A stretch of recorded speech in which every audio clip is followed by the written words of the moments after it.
रुकिए, एक पल के लिए रुकिए। अभी जो आप सुनने जा रहे हैं वो कोई साधारण कथा नहीं है। ये वो गूढ़ सत्य है जो सदियों से शब्दों में तो लिखा गया, लेकिन समझ बहुत कम लोगों ने पाया। ये सिर्फ ज्ञान नहीं, ये दृष्टि है, जीवन को देखने की एक नई दृष्टि। क्या आपने कभी सोचा है, जब किसी घर में बेटी जन्म लेती है तो क्या वो सिर्फ एक घटना होती है? नहीं, वो एक चयन होता है, ईश्वर का चयन।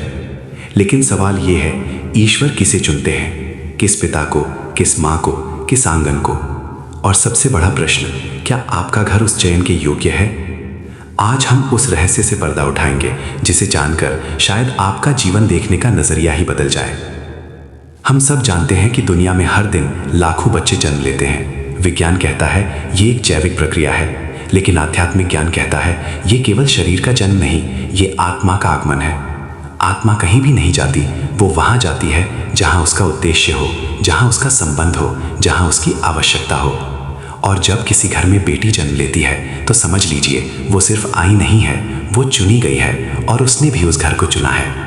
जैसे चुंबक लोहे को खींचता है, वैसे ही एक घर की ऊर्जा आत्मा को आकर्षित करती है। जहां पवित्रता होती है वहां पवित्र आत्माएं आती हैं।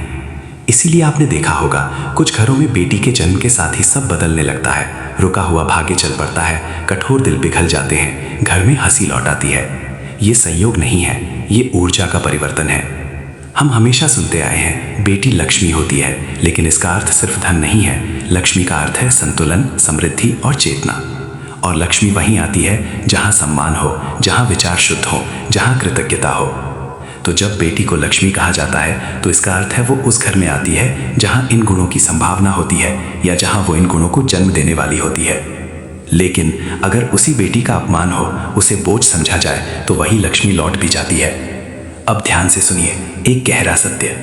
हर वो घर जहां माँ को सम्मान मिलता है, बहन की आवाज दबाई नहीं जाती, पत्नी को साथी समझा जाता है, वहीं जन्म लेती है एक कोमल उज्ज्वल आत्मा, बेटी।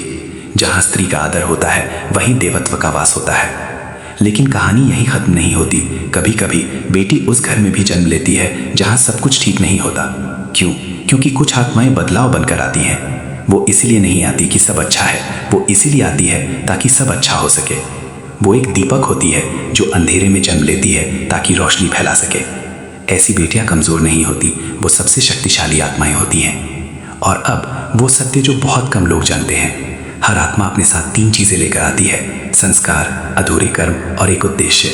और बेटी अक्सर उस उद्देश्य का सबसे सुंदर रूप होती है।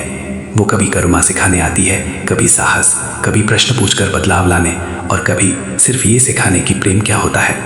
तो अब खुद से पूछिए, क्या बेटी को कमतर समझना अपने ही भाग्य को ठुकराना नहीं है? जब आप बेटी का अपमान करते हैं तो आप उस पुण्य को ठुकराते हैं जो वो साथ लाई है। और अंत में बेटी का जन्म सिर्फ ईश्वर की कृपा नहीं है, वो एक जिम्मेदारी भी है। उसे सम्मान देना, उसे शिक्षा देना, उसे सपने देखने की आज़ादी देना, यही सच्चा धर्म है। क्योंकि जहाँ बेटी बढ़ती है वहाँ सिर्फ एक जीवन नहीं, पूरा परिवार ऊपर उठता है। अगर आपके घर में बेटी है तो समझ लीजिए आप चुने गए हैं, और अगर नहीं तो हर बेटी को वो सम्मान दीजिए जो वो वास्तव में योग्य है। क्योंकि बेटी सिर्फ एक रिश्ता नहीं, वो एक वरदान है। अगर ये बात आपके दिल तक पहुंची हो तो इसे अपने तक मत रखिए, किसी ऐसे व्यक्ति तक पहुंचाइए जिसे ये सुनना जरूरी है। और कमेंट में लिखिए, बेटी मेरा वरदान है।